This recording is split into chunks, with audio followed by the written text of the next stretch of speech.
Okay, let's talk about right hand lead system. So in the back of the handbook, I have this thing called check patterns. And basically I'm using this to teach you your right hand lead system. So right hand lead system is kind of rules based on rhythms and what stickings to use. So if I'm doing quarter notes, I want my rights to be on odd numbers and I want my lefts to be on even.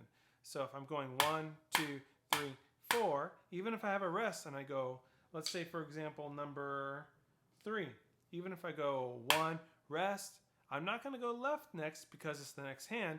It's an odd number, so I'm going to go 1, rest, 3 is an odd number, so I'm going to still go with right, and then on 4, the even number I'm going to put on my left. Another good example is number 4. If I go rest on 1, the next number is even, so I'm going to go on my left hand. Rest, 2, 3, 4, rest, 2, 3, 4. So don't just go with the next hand that you haven't played. Use these rules to help you and help you sight read better. The stickings, if you have a system, will prevent you from making mistakes and will help you get through this a lot smoother. Okay, likewise, if we move into eighth notes, 1 and 2 and 3 and 4, and now you're noticing all numbers are on my rights. So all the ands are on my lefts. 1 and 2 and 3 and 4 and.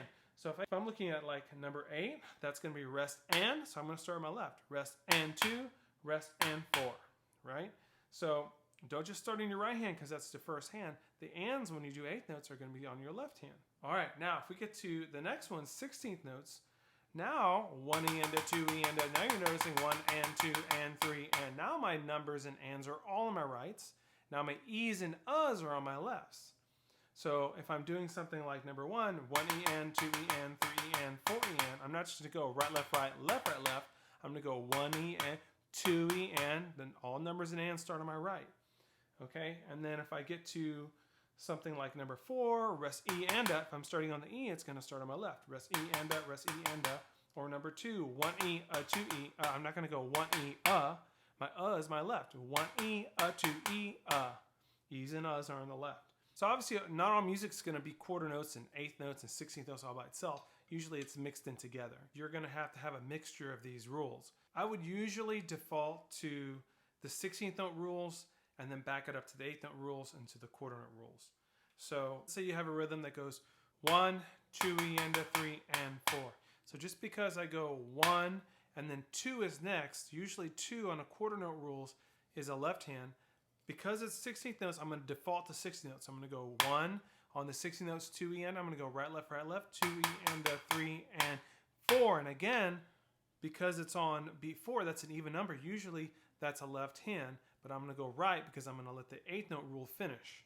Okay, so default to 16th note rules, then eighth note rules, then quarter note rules, and let those rules finish to the downbeat. And usually that's going to be your best sticking choice. Obviously with timpani and mallets and in certain snare etudes, these rules are meant to be broken. For instance, sometimes on 16 notes you have 1 E and a 2 and 3. You might want to go right, left, right, and just keep the right hand on some downbeats and upbeats from 16th notes on the eighth notes because there's a flow. So there's some circumstances that we will cover in class and in different solos where you'll find just different hybrid stickings to use. But this right hand lead system can help you with a starting point for general ideas for stickings.